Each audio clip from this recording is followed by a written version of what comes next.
Buenos días, ¿cómo están? Buenos días a todos, a todas.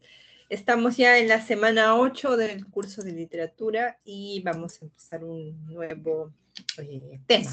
Hoy día es viernes 23 de diciembre, estamos a puertas de la Navidad y esta es, como saben ustedes, nuestra última clase de este año. Entonces les decía, estamos iniciando un nuevo tema. Es importante que recuerden que el curso está dividido en 4 partes, ¿no? De manera general es así. La primera parte, literatura mundial, le dicen universal, que es básicamente literatura europea, una brevísima y amplia revisión. Recordarán que vimos géneros literarios, figuras literarias, la épica griega, Ilíada, Odisea, la tragedia griega, Edipo Rey. Luego saltamos hasta la Edad Moderna, vimos con Shakespeare, Romeo y Julieta, y luego saltamos hasta el romanticismo, vimos Las cuitas del joven Werther con Goethe, y luego el realismo con Dostoyevsky, Crimen y Castigo, y finalmente terminamos con literatura contemporánea, la narrativa contemporánea, y hablamos de la metamorfosis de Kafka. Hasta ahí es la primera parte, las 4 primeras semanas. Luego vimos literatura española. En literatura española hemos visto desde la Edad Media, con el poema de Mío Cid, hasta el romanticismo. Entonces vimos poema de Mío Cid, siglo de oro español, 2 siglos, Renacimiento y Barroco. En el Renacimiento no hemos visto una obra en particular, hablamos de temas del Renacimiento, de la novela picaresca, sus características, pero no nos detuvimos en una obra. Pasamos al barroco español, que es la segunda parte del siglo de oro, el siglo XVII, y en el barroco español vimos 2 obras. La vida es sueño, de Calderón de la Barca, género dramático, obra de teatro, y El Quijote, novela, género épico, narrativa. Y finalmente, terminamos hablando de Gustavo Adolfo Bécquer, ¿no? Y el romanticismo español, con rimas y leyendas. Hasta ahí fue nuestra revisión de literatura española, que terminó la semana pasada, y ahora vamos a hablar de literatura hispanoamericana. No vamos a empezar por la etapa prehispánica, antes de la llegada de los españoles, no. Tampoco por la colonia, cuando llegan los españoles y inician la colonización, la etapa de dependencia de España, no. Pero es importante que sepan que hay una literatura prehispánica, que no era como la literatura europea que hemos visto, que en muchas sociedades, como por ejemplo la sociedad inca, o chanca, o las varias que había en el territorio que llamamos Perú ahora, o en el Tahuantinsuyo, la mayoría de esas literaturas eran orales, ¿no? No tenían un soporte o una tecnología escrita para dejar ahí registrar información, sino que se difundía de generación en generación de manera verbal, ¿no? Y el medio para guardar esa información era la memoria de la gente, ¿no?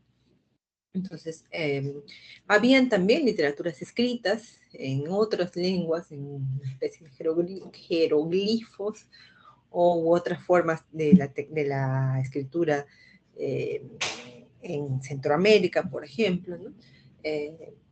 Pero eran diversas, ¿no? Las literaturas prehispánicas no eran exactamente como las que hemos estudiado, ¿no? Se mezclaba el mito con la historia, con los rituales, con la vida cotidiana, con la ficción, ¿no? Entonces era otro estilo. Cuando llegan los españoles y empiezan la colonización, lo que va a haber es un desplazamiento, ¿no? De la lengua, de las muchas lenguas originarias, y la imposición de una lengua que es el castellano, la lengua que hablamos.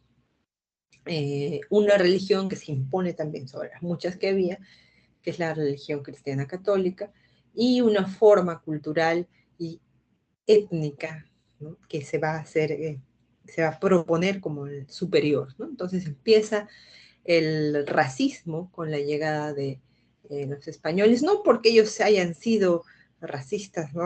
De manera natural, ¿no? Estuviera en sus genes, no. Lo hacen como una forma de dominación, de dominación, de justificación, de la subordinación de las muchas otras culturas que van a subordinar, ¿no? Que van a explotar. ¿No? Y con ellos, ¿no? Con la llegada de los españoles, comienza también un nuevo sistema económico que ya existía en Europa, pero que se empieza a hacer mucho más importante, más evidente, más urgente, ¿no? Que es el sistema capitalista. Lo que no significa que no sobrevivían formas feudales, ¿no? Como de la Edad Media, o mercantilistas, como las que se van a instaurar en las colonias de Hispanoamérica. Entonces, lo que tenemos en relación con la literatura durante ese periodo de siglos de colonización es una literatura hispanoamericana, que es el reflejo, que es la, la no copia, pero la influencia de la literatura española. Entonces, si en España hay un renacimiento, en Hispanoamérica habrá literatura de estilo renacentista. Si en España hay barroco, en Hispanoamérica habrá barroco hispanoamericano. Si en España hay neoclasicismo, en Hispanoamérica habrá neoclasicismo. Siglo XVIII. Pero a fines del siglo XVIII, a fines de 1700, comienzan una serie de movidas internacionales en la zona hispanoamericana que buscan la independencia de las colonias. Entonces son los grupos criollos. Cuando me refiero a criollos, me refiero a un grupo étnico, hijos de españoles nacidos en Hispanoamérica, ¿no? Los principales interesados en independizarse de la corona española, de este reino. ¿Por qué? Porque no les conviene económicamente seguir pagando tantos impuestos a España. Pero también por una cuestión de poder, de dominio y de reparto de lo sensible, de lo material, ¿no? Un reparto no más equitativo para todos, más equitativo para su grupo, para los criollos, ¿no? Eso del reparto de lo sensible, de la cuestión material y del dominio, ¿no? Eso tiene que ver con la política. Entonces, era una cuestión política, de dinero y de poder. Básicamente, todo eso se resume en política, ¿no? Lo que mueve las campañas de independencia. Y como sabrán, la independencia de Hispanoamérica no es una cosa aislada, es una gesta en la que participan pues varios grupos, varias sociedades distintas, ¿no? Lideradas por movimientos del norte, como los de Bolívar, y del sur, como los de San Martín, ¿no? Que se van a encontrar y van a llegar hasta Perú, que va a ser el último bastión, ¿no? De la colonia. Entonces, recién en 1821 nos independizamos, ¿no? Hay países que se independizan años antes. ¿Esto qué significa para España? Significa una pérdida económica. ¿Y qué significa para Hispanoamérica? El comienzo de una nueva forma de vida, ¿no? De una monarquía, de haber sido dependientes de una monarquía, de un reino, colonias de un reino, a ser repúblicas. Y la república es algo relativamente nuevo, ¿no? En el siglo XIX, en los años 1800. Es una forma que busca ser democrática, algo que hasta ahora no alcanzamos, ¿no? Que busca ser igualitaria, ¿no? Bajo la lógica de, de la Revolución Francesa, de las líneas que inspiran la Revolución Francesa, ¿no? De la igualdad, de la fraternidad, ¿no? De la libertad, pero en un ambiente complejo, ¿no? En Hispanoamérica no se puede hablar de igualdad porque hay de base, ¿no? En la base de todas nuestras relaciones, un profundo racismo.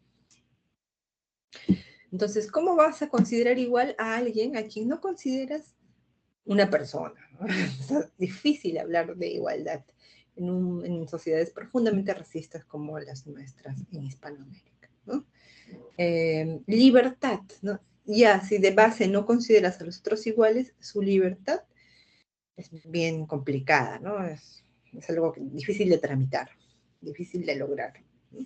Se habla, por ejemplo, de los procesos de abolición de la esclavitud. Pero después de que se abole la esclavitud en el siglo XIX, en el caso del Perú, ¿no? Siguen existiendo sistemas como el sistema feudal, el sistema de haciendas, que lo que hacen en la práctica es seguir esclavizando gente, ¿no? Entonces es relativo el asunto de la libertad. De la igualdad les decía, es difícil porque existe pues de base la noción racista que no considera iguales a todos, ¿no? Humanos no los considera a todo un grupo de gente. Y fraternidad menos, ¿no? Si no consideras humanos a un grupo de personas, ¿cómo los vas a considerar tus hermanos? ¿No? Difícil. Bueno, entonces en esas condiciones estamos iniciando la República en el siglo XIX en Hispanoamérica. Y la literatura va a seguir teniendo mucha influencia de la literatura española hasta que hacia fines del siglo XIX, 1880, aparece un grupo de escritores, los modernistas, que proponen un estilo diferente, diferente al español. Entonces vamos a comenzar nuestra revisión de Hispanoamérica, de literatura hispanoamericana, por ese momento, el modernismo, que es el primer movimiento literario original de Hispanoamérica. Original porque deja de copiar los modelos españoles. Hoy día vamos a hablar del modernismo y de lo que viene después en poesía, que es la poesía contemporánea. Hablaremos de Darío en el modernismo y de Pablo Neruda en la poesía contemporánea. Empecemos entonces. Hablemos del modernismo hispanoamericano y sus características. Hispanoamérica se independiza de la mayoría de los países, pero ¿qué ocurre en las recientes repúblicas? ¿No? Y llegan un montón de capitales extranjeros, recordarán ustedes por los cursos de historia, que llegan los capitales ingleses y norteamericanos, ¿no? Que van a financiar y van a invertir en proyectos de transporte, por ejemplo, el tren, ¿no? Con financiamiento, con capital inglés. O la minería, ¿no? Las compañías mineras norteamericanas. ¿Y qué genera este gran capital, o sea, esta gran cantidad de dinero que llega a las nuevas repúblicas? Genera más división, o sea, más desigualdad. Los ricos serán más ricos y los pobres más pobres, porque, repito, no se ha, hasta lamentablemente hasta hoy en día, erradicado una noción básica, que es la noción de igualdad, perdón, de desigualdad, ¿no? ¿Por qué? Porque subsiste la idea del racismo, porque subsisten formas antiguas, feudales, ¿no? Estamos hablando de 1880, ¿no?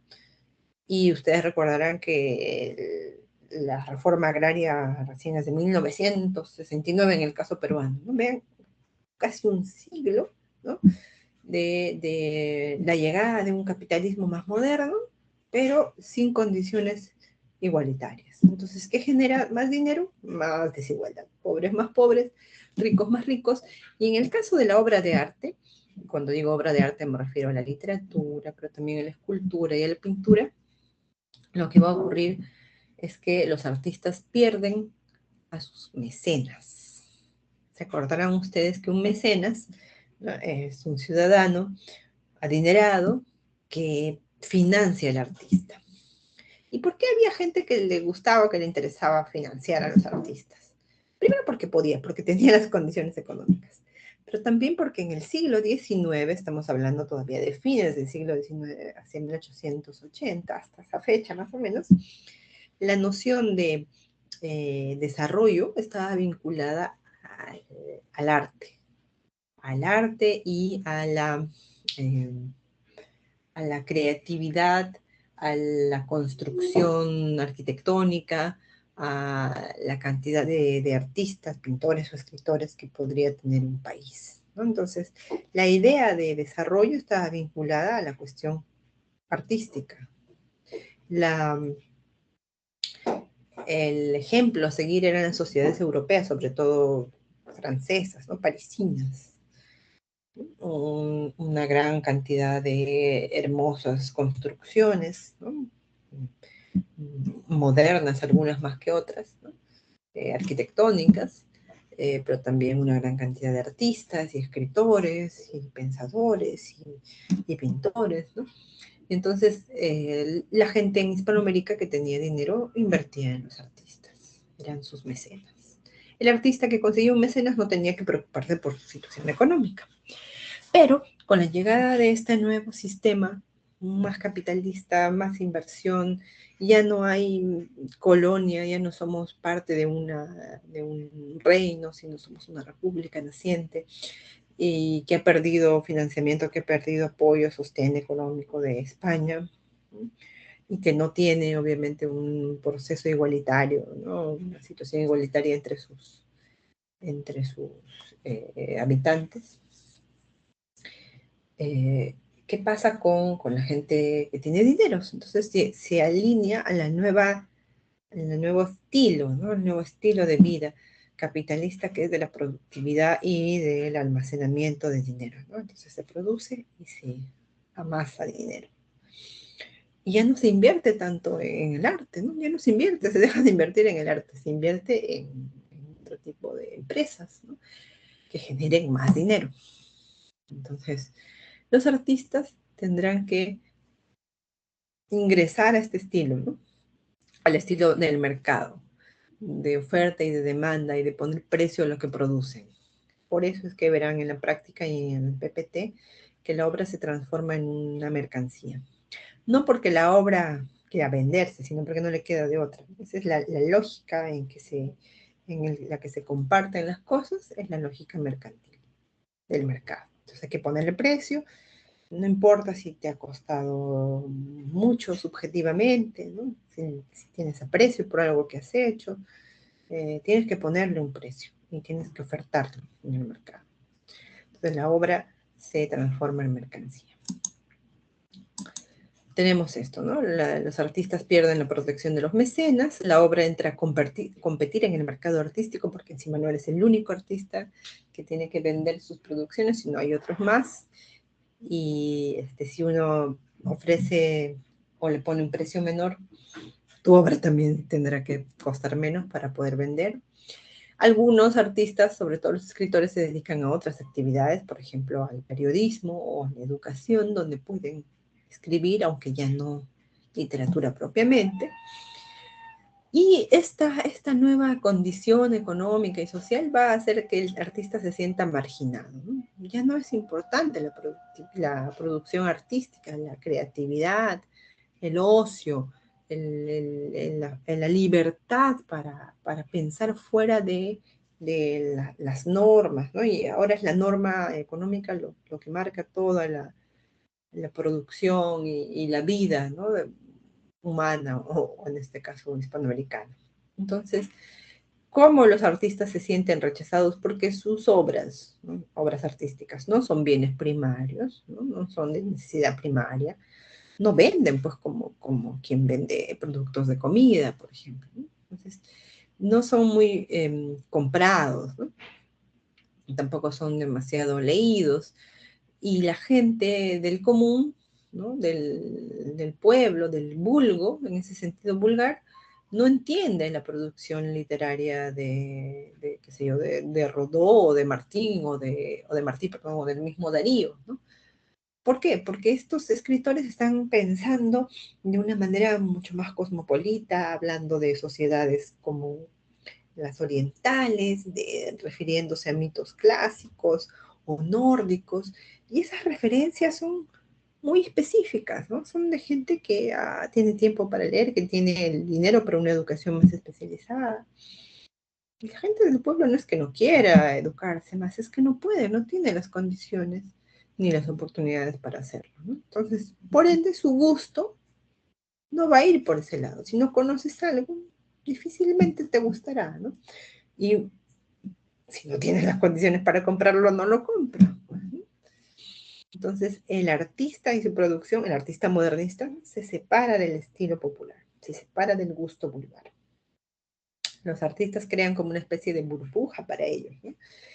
Se leen entre ellos, producen para ellos, ¿no? Hablan de cosas que no tienen que ver directamente con Hispanoamérica, sino a través de símbolos y metáforas y alusiones a mitos clásicos que están bastante alejados de la realidad y del gusto popular, del gusto vulgar. ¿no? Esta es la situación del artista entonces en el modernismo, fines del siglo XX, ¿no? Hacia 1880.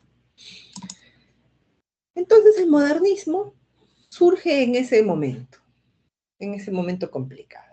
¿Y qué es? El modernismo es una corriente literaria, les decía, que es original en Hispanoamérica porque deja de copiar el estilo español, pero eso no significa que no tenga influencias de otras literaturas europeas, las tiene, ahora las veremos.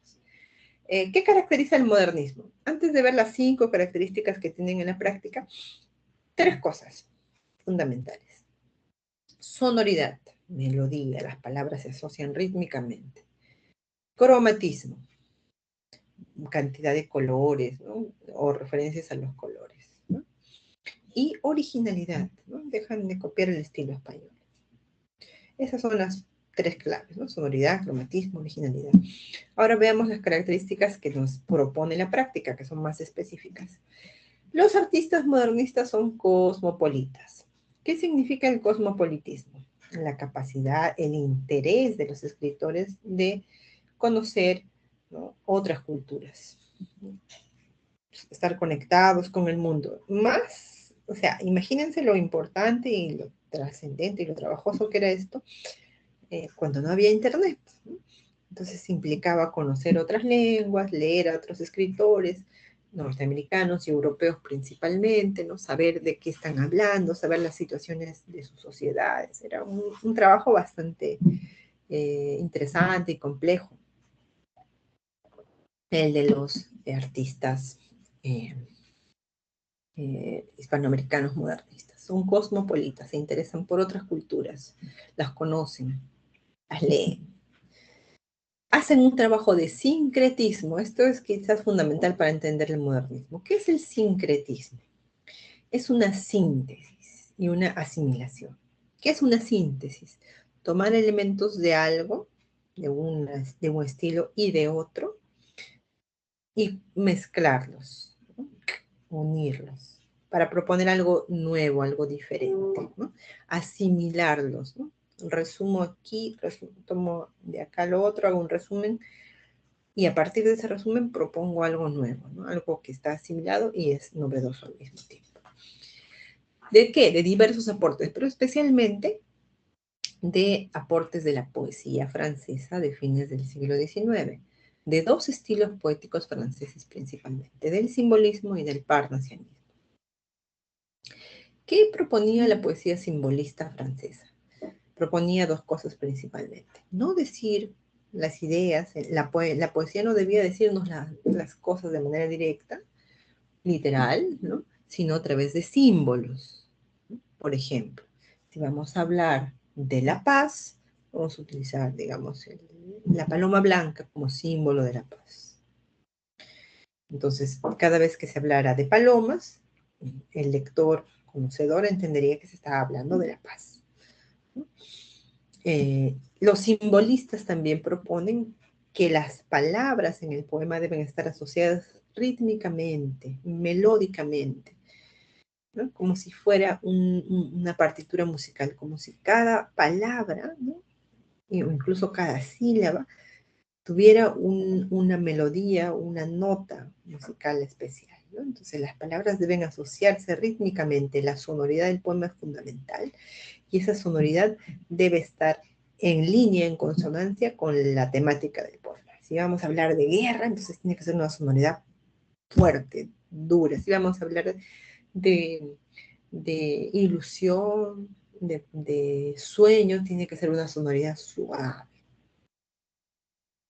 Es bien importante para los simbolistas, la sonoridad y el uso de símbolos. Los parnasianos, en cambio, van a utilizar una serie de referencias a mitos clásicos, grecolatinos, no para contar los mitos, sino para tomarlos como metáforas, ¿no? Entonces el lector, ¿no?, implica un lector conocedor de estos mitos. Los parnasianos también se preocupan por la métrica, por la medida, ¿no?, el número de sílabas por verso, que sea correcto, que sea bien medido, ¿no? Y la métrica se vincula a su vez con la melodía, ¿no? Entonces, parnasianismo y simbolismo se relacionan por el interés en la melodía de la poesía. ¿Qué es el modernismo? El modernismo es una síntesis de uso de símbolos, interés por la melodía, referencias a mitos clásicos y nórdicos, como de los celtas, ¿no? Y una métrica bien pensada, ¿no? Bien planificada, una medida del verso bien pensada. Entonces es un copia y pega, no, es una síntesis y una asimilación de esos aportes para proponer una poesía novedosa, diferente. ¿Mm? Dice Darío, por ejemplo, en Sonatina, poema que está en el libro Prosas Profanas. La princesa está triste. ¿Qué tendrá la princesa? Los suspiros escapan de su boca de fresa, que ha perdido la risa, que ha perdido el color. La princesa está pálida en su silla de oro, está mudo el teclado de su clave sonoro y en un vaso olvidada se desmaya una flor. Así comienza el poema Sonatina. Y si ustedes prestan atención, todos los acentos de las palabras, los sonidos de las palabras son melódicos, ¿no? La princesa está triste. ¿Qué tendrá la princesa? Los suspiros escapan de su boca de fresa. Escuchen cuántos sibilantes, cuántos fonemas sa en esos pocos versos, ¿no? Los suspiros escapan de su boca de fresa, ¿no? Que ha perdido la risa, que ha perdido el color, ¿no? Entonces la melodía, cómo se asocian las palabras rítmicamente, es fundamental. Eh, pero además, en este poema Sonatina, voy a dejar esta característica para el final, encontramos algo que es típico del modernismo, el exotismo. La búsqueda de la belleza, porque es un poema que nos habla de la belleza, de una princesa, ¿no? Que no está en lo propio, que no está refiriéndose a Hispanoamérica, sino a algo algo exterior, por fuera de. Esto exo es un palacio, un castillo medieval, o puede ser eh, oriental en otros casos, ¿no? Es decir, la búsqueda de belleza en tiempos y espacios lejanos, ¿no? Distintos a lo hispanoamericano, como una forma de evadir la realidad hispanoamericana, eso se llama exotismo, ¿no? Entonces es un poema exotista porque no tiene mucho que ver con Hispanoamérica, ¿no? Es una princesa triste que piensa en un príncipe, quizás de China, quizás de Golconda, de la India. Entonces, muy exótico. Y es esteticista porque siempre están buscando exaltar la belleza, ¿no? La dimensión estética en la poesía. Entonces, hablan de la princesa, del palacio, en otros poemas hablarán del cisne. Y el cisne, y aquí viene la influencia simbolista, es un símbolo que utiliza Darío para hablar de la belleza, ¿no? Cada vez que se refiere o que utilice cisnes en sus poemas, está hablando en realidad o se está refiriendo a la belleza, simbólicamente. Entonces, el modernismo es esteticista, exalta la dimensión de la belleza, de lo estético. Exotista es una dimensión bella, pero que se refiere a tiempos y a lugares ajenos, distintos a Hispanoamérica, evadiendo la realidad hispanoamericana. Es un movimiento que sintetiza elementos, aportes de otros estilos poéticos, y es un movimiento cosmopolita porque sus autores conocen y leen a otros escritores, ¿no? A otras culturas, principalmente la cultura norteamericana y europea. Pero además, los escritores modernistas tenían un afán de unificación, es decir, de integración hispanoamericana. Siendo el siglo XIX, fines del XIX, ellos viajaban mucho por Hispanoamérica, ¿no? Y se conocían entre ellos. Y pensaban Hispanoamérica como una gran nación, una supranación. ¿No? No eran solo habitantes del Perú o de Nicaragua, como Darío, sino de Hispanoamérica, ¿no? El gran país al que pertenecen, porque consideran, ¿no?, que tiene una identidad propia, ¿no? ¿Cuál es esa identidad? La lengua, el castellano, ¿no?, que es una herencia española, y el mestizaje. Son, se consideran herederos, ¿no?, de lo, de lo español y de lo indígena, ¿no? Entonces, los modernistas van a considerar que esta idea del mestizaje es fundamental para entender Hispanoamérica, ¿no? Hispanoamérica es un espacio mestizo y de habla del español, ¿no? De lengua española. Y una gran nación, no distintos países, sino una gran nación. Esa es la idea que propone, ¿no? Entonces, estas son las 5 características del modernismo: cosmopolitismo, sincretismo, hispanoamericanismo, esteticismo y exotismo. Ahora, ¿quién es el máximo representante del modernismo? Rubén Darío, ¿no? Rubén Darío nació en Nicaragua, se llamó Félix Rubén García Sarmiento, pero él escoge este nombre poético de Rubén Darío y es el máximo representante del modernismo. Él va a renovar la lírica hispanoamericana con esta propuesta, ¿no?, del modernismo. Tiene libros fundamentales. Nosotros vamos a ver Azul, que se considera el libro iniciador del modernismo. Después Prosas profanas, poemario, y Cantos de vida y esperanza de 1905, que también es un poemario. Empecemos entonces, o veamos, publica en Chile, en Valparaíso, el año 1888. Y se considera que este libro inicia el modernismo hispanoamericano. Entonces es un libro fundador, iniciador de un estilo, el modernismo. En este libro vamos a encontrar influencia de la literatura francesa, del parnasianismo y del simbolismo, sobre todo en los cuentos. En los cuentos, sí, y acá hay un dato más. Este libro es un libro atípico, extraño, porque tiene cuentos y poemas. En la primera parte están los cuentos y en la última parte los poemas. Lo menos logrado, lo menos modernista del libro azul son los poemas, porque los poemas hablan del amor y la naturaleza, elementos y temas bastante románticos, ¿no?, de influencia romántica todavía. Hablan también los poemas de los escritores que admiraba a Darío, ¿no? Por eso se dice que presentan rasgos románticos, ¿no? Los poemas todavía están en un momento último, de último romanticismo. Lo más modernista del libro azul son sus cuentos. En los cuentos, Darío incorpora elementos poéticos, sonoros, melódicos, estéticos, muy especiales, ¿sí? Tiene una gran capacidad de trabajar con el lenguaje, ¿no? El lenguaje es muy plástico en la narrativa de Darío. ¿Qué significa el término plástico cuando hablamos así en artes, ¿no? Plástico es un material moldeable. Plástico es algo que se puede trabajar y a lo que se le puede dar forma, muy diversas formas. En el caso de la literatura, ese material con el que trabaja es el lenguaje, ¿no? Es el lenguaje, la palabra. Y un buen escritor, pues moldea bien las palabras, genera sensaciones, imágenes, ritmos especiales, que es lo que hace Darío en, Azul, ¿no? En los cuentos de Azul. ¿Cuáles son los temas principales, o el tema principal de los cuentos de Azul? Hay varios, pero este es el más recurrente, ¿no? La situación de rechazo del artista en el mundo moderno. ¿Por qué?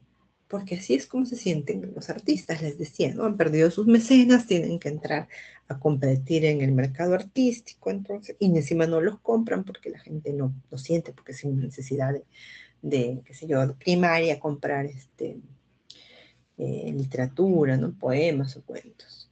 Entonces se sienten rechazados en esta sociedad, en este mundo moderno. Un cuento que ejemplifica muy bien esta temática, un cuento de Azul, se llama El Rey Burgués, ¿no? Comenzando por el título, es irónico, ¿no? Porque un rey, ¿no? Se imagina uno de una monarquía, de un ¿cómo se dice? De un abolengo, de una estirpe especial, ¿no? Las monarquías son herencias, son, son noblezas eh, heredadas, impuestas hace siglos, ¿no? Por la fuerza, básicamente por la fuerza, ¿no? Porque se impone un grupo, un estilo sobre otro, ¿no? Perdón, un estilo, una familia, un grupo de familias sobre otras, ¿no? amasan pues su riqueza y se mantienen durante siglos, ¿no? Por ejemplo, la monarquía inglesa o la monarquía española que subsisten hasta el día de hoy, ¿no? Pero esas son así cosas rancias, antiguas y que tienen que ver con el poder. Pero la burguesía es una clase moderna que surge en la edad de la modernidad y que se trata de mercaderes, de gente que hace comercio y que a partir de ese comercio genera dinero. Y a partir de ese dinero generado puede ascender socialmente, porque se compraban incluso títulos de nobleza, ¿no? Podías no ser noble así de abolengo, pero podías comprar un título nobiliario, ¿no? Ser un duque, porque compraste ese título, porque tienes como comprarlo, ¿no? Entonces, son así como la burguesía es como una clase pudiente a partir del trabajo, del comercio, ¿no? Pero que no tiene pues la estirpe de las monarquías. Entonces, este, sin embargo, es un rey burgués. Ha conseguido ser rey a partir de su dinero. Este rey burgués tiene un palacio en el que tiene de todo, ¿no? Y entre las cosas que tiene, ¿no? Un día le presenta a un extraño. Voy a compartir la pantalla, esto está en la práctica. Le traen a su palacio un extraño ejemplar. Se trata de un poeta. ¿Y qué hace un poeta? Piensa el rey burgués, ¿no? ¿Qué hago yo con un poeta? Bueno, el poeta puede servir para algo, ¿no? ¿Para qué? Entonces, ¿qué dice el poeta? En la práctica pueden leer ustedes, ¿no? Un fragmento del rey burgués. El poeta dice, Señor, el arte no está en los fríos envoltorios de mármol, ni en los cuadros lamidos, ni en el excelente señor Onet.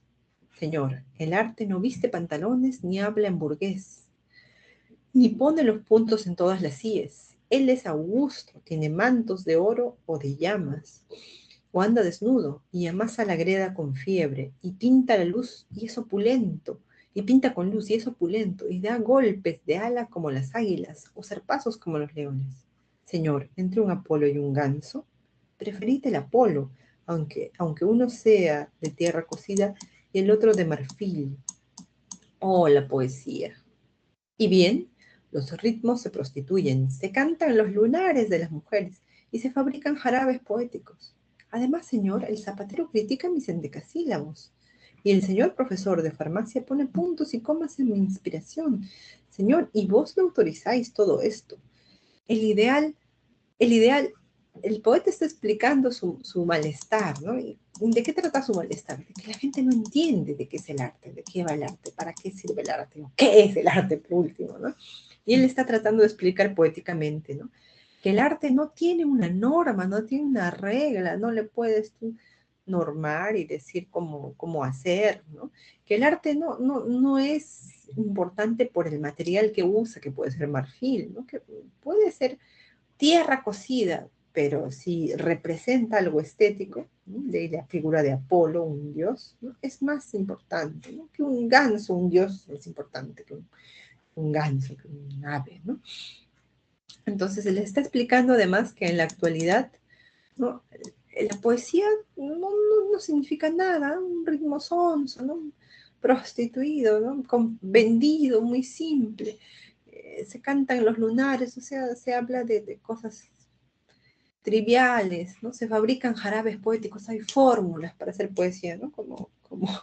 Casi como en la actualidad decir, hay un, un formato para hacer música, ¿no? Por ejemplo, para hacer reggaetón, basta que combines 3, 4 palabras y ya sale una canción, ¿no? El poeta está fastidiado por esto, ¿no? Por la manera como se ha rebajado el estilo poético y además como toda la gente que no sabe, como el zapatero o el profesor de farmacia, se ponen a hablar de la poesía, ¿no? A criticar y a dar su opinión sin conocer. Y el poeta quiere hablar de lo que realmente importa, del ideal, ¿no? Hacia dónde debe apuntar el arte.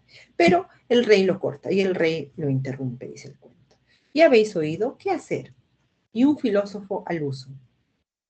Si lo permitís, señor, puede ganarse la comida con una caja de música. Podemos colocarla en el jardín cerca de los cisnes para cuando os paseéis.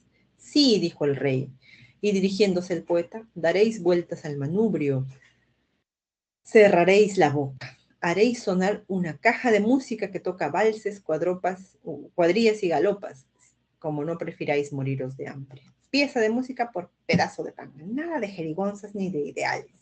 It. Y desde aquel día pudo verse a la orilla de los cisnes al poeta hambriento que daba vueltas al manubrio, a la caja de música que tiene un manubrio, ¿no? Una manecilla para girar. ¿Cómo suena la caja de música? Tirirín, tirirín, avergonzado a las miradas del gran sol. ¿Pasaba el rey por las cercanías? Tirirín, tirirín. ¿Había que llenar el estómago? Tirirín. Todo entre las burlas de los pájaros que llegaban a beber rocío en las lilas floridas, entre el zumbido de las abejas que le picaban el rostro y le llenaban los ojos de lágrimas. Tirirín. Lágrimas amargas que rodaban por sus mejillas y que caían a la tierra negra, ¿no? Entonces, el pobre poeta no sirve para nada, no le interesa al rey burgués, en realidad al poeta, tampoco le interesa que llegue el invierno y se olvidan que el poeta estaba en el jardín y el poeta muere congelado, ¿no? No importa para nada el pobre poeta.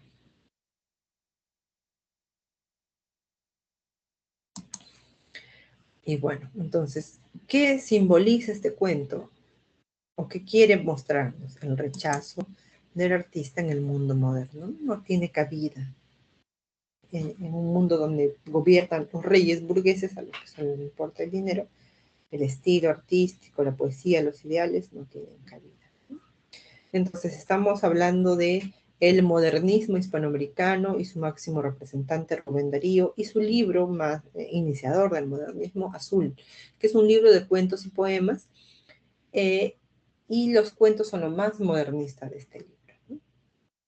¿Qué viene después del modernismo que tiene una influencia hasta los años 20 del siglo XX? Después del modernismo viene la poesía hispanoamericana contemporánea. Vamos a hablar aquí de Pablo Neruda, pero antes veamos. La poesía hispanoamericana contemporánea, la del siglo XX, va a asimilar los aportes de las vanguardias europeas, ¿no? Y va a reformularlos creativamente. No es que sean unos copiones de los dadaístas o de los surrealistas, no, la poesía hispanoamericana tiene influencias de las vanguardias europeas sin ser una mera copia de ellas, ¿no? Hay tres poetas fundamentales en la poesía hispanoamericana. Darío, que es el que renueva el verso hispanoamericano, Rubén Darío; César Vallejo, el gran poeta peruano; y Pablo Neruda, el poeta chileno del que vamos a hablar ahora. Obviamente hay otros importantes, ¿no?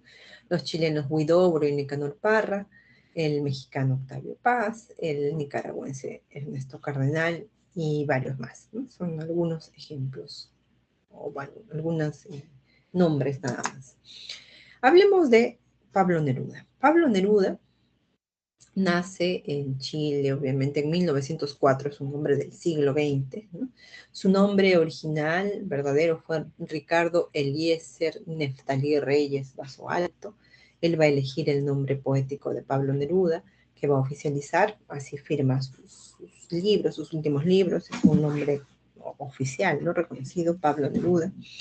Y se dedicó a la literatura y a la política chilena, ¿no?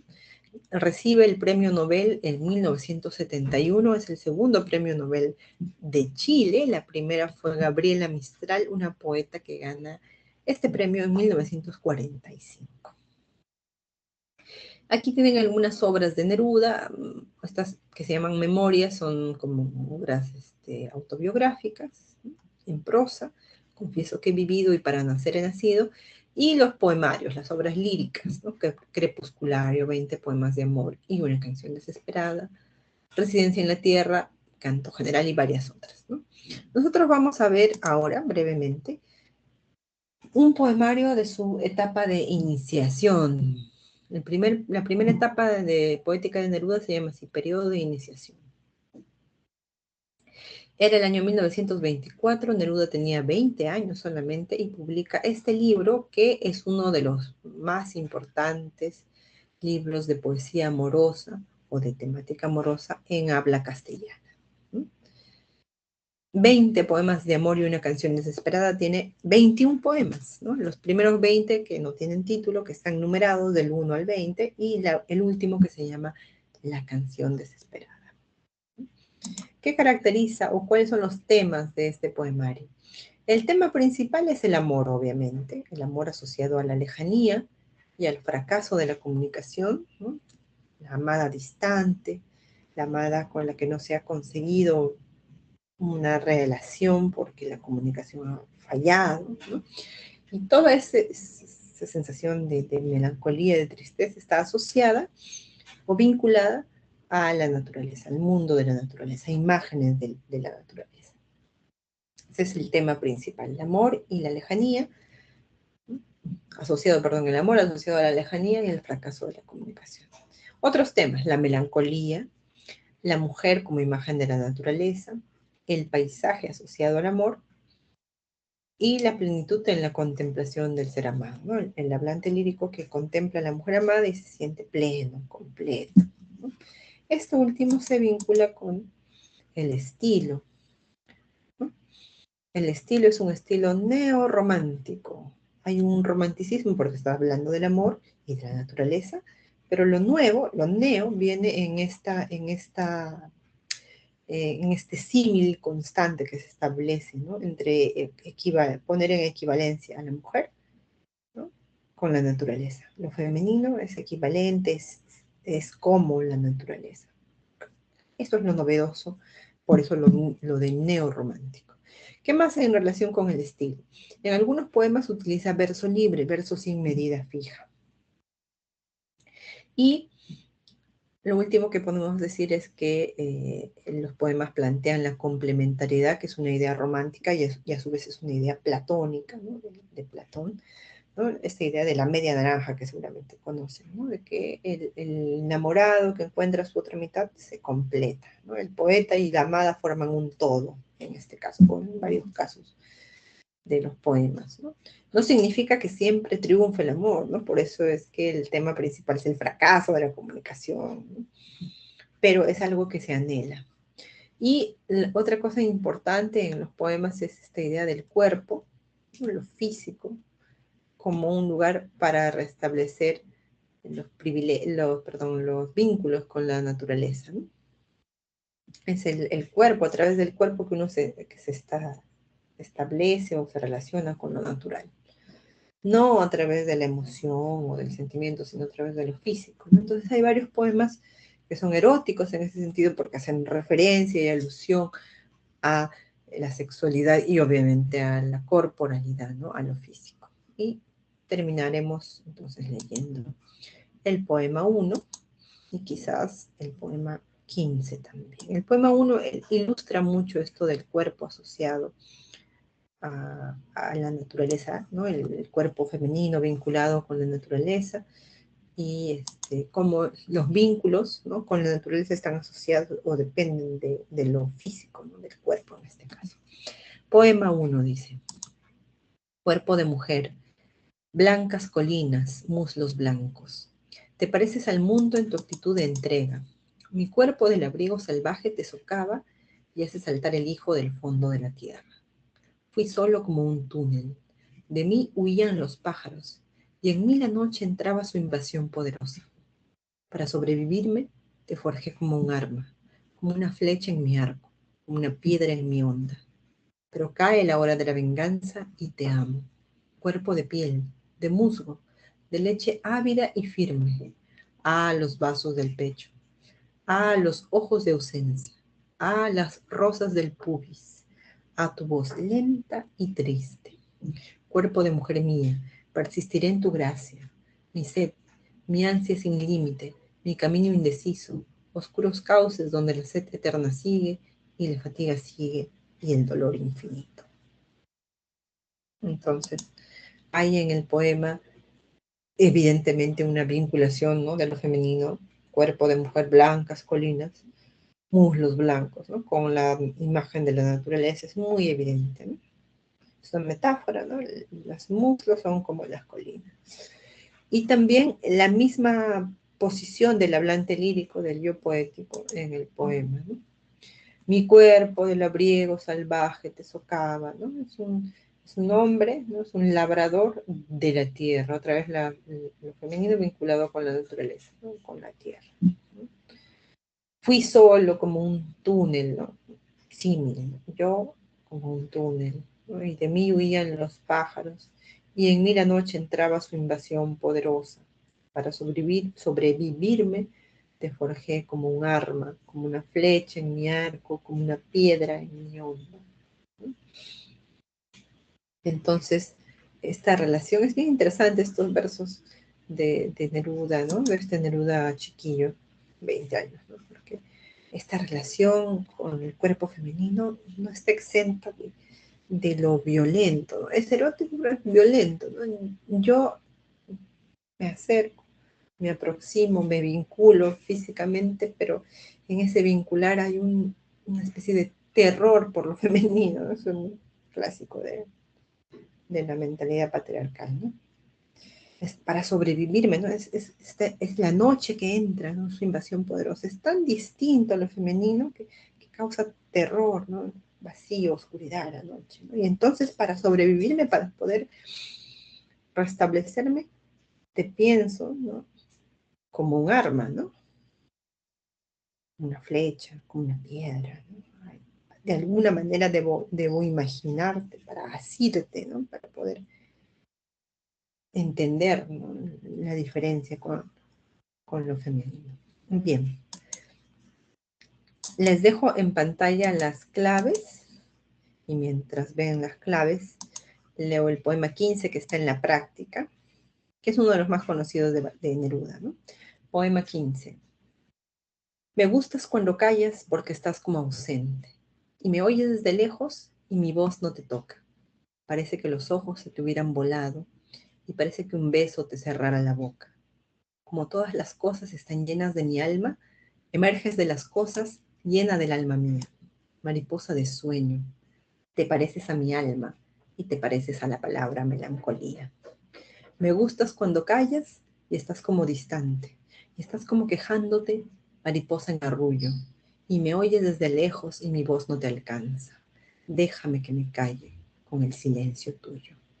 Déjame que te hable también con tu silencio, claro como una lámpara, simple como un anillo. Eres como la noche, callada y constelada. Tu silencio es de estrella, tan lejano y sencillo. Me gustas cuando callas porque estás como ausente, distante y dolorosa, como si hubieras muerto. Una palabra entonces, una sonrisa bastan. Estoy alegre, alegre de que no sea cierto. Entonces es el poema 15, uno de los más conocidos del poemario 20 poemas de amor y una canción desesperada. Nos quedamos aquí, les deseo que pasen buenas fiestas, no sé si felices por la situación tan trágica que estamos viviendo a nivel nacional, pero en la medida de lo posible no nos dejemos desanimar ni el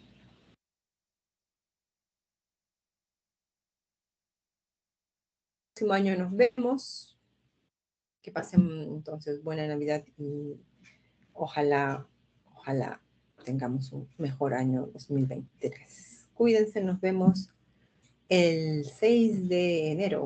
Hasta el próximo año.